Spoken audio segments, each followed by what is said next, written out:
If you are an Olympic swimmer and you are watching this video, 1, like and subscribe. 2, you're not watching this video. Yeah, buddy. Lightweight, baby! What's up, guys? I'm Josh and I lift things, and I'm here to talk about overtraining. Too long didn't watch? You're probably not overtraining. You're probably overreaching and under-recovering. First off, let me give some definitions so you don't think I'm being too nitpicky. If you just Google it, overtraining is defined as train or cause to train too hard or for too long. But that's a little simple. Overtraining is an extreme version of what you're actually dealing with.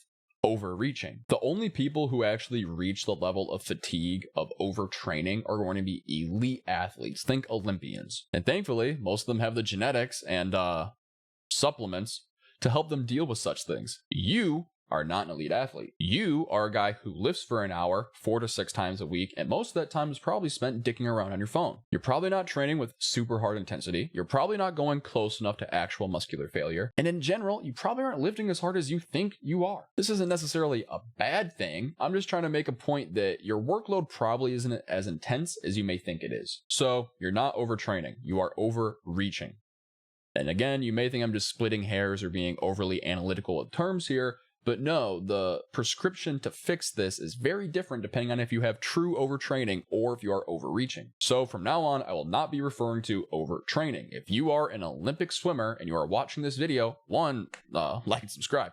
2, you're not watching this video. Also, overtraining is insanely dangerous. Overreaching is not. I'm not a doctor, so I don't want to give any advice that could be misconstrued or be potentially harmful to someone actually dealing with it, even though, again, you're not. But being the armchair psychologist that I am, I will give you some fixes for overreaching, because 9 out of 10 times it has nothing to do with the training you are currently doing. Instead, it has everything to do with the other 23 hours you spend a day outside of the gym. First, let me give you some symptoms of overreaching. You won't progress in the gym, or you'll even lose progress in the gym for several weeks on end. You'll have worse sleep, you'll have a loss of appetite, you'll have a lower sex drive, you may be irritable, but who's to say if that's from whatever's causing the overtraining in the first place, or if that is an actual symptom of the overtraining.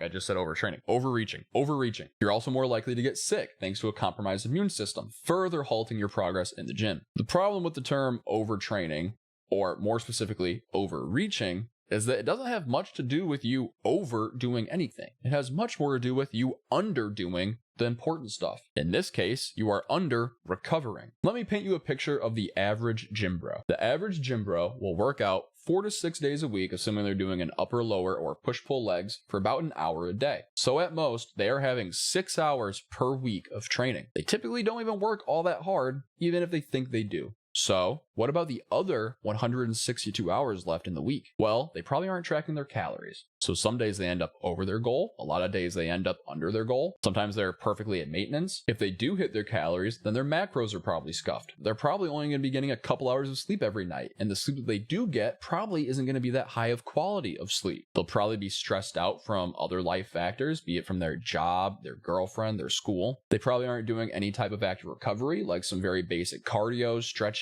mobility, myofascial work, anything. They may go out and drink on the weekends, further ruining their diet, their recovery, their sleep, everything. So what does this all mean? You have a person lifting who then throws away the rest of their time, which directly inhibits their lifting. They are underfed, sleep deprived, and a walking ball of stress. And then they want to get mad that they aren't progressing in the gym. Make this make sense. Make this make sense. If you are someone who doesn't do all this, you get the right amount of food and the protein.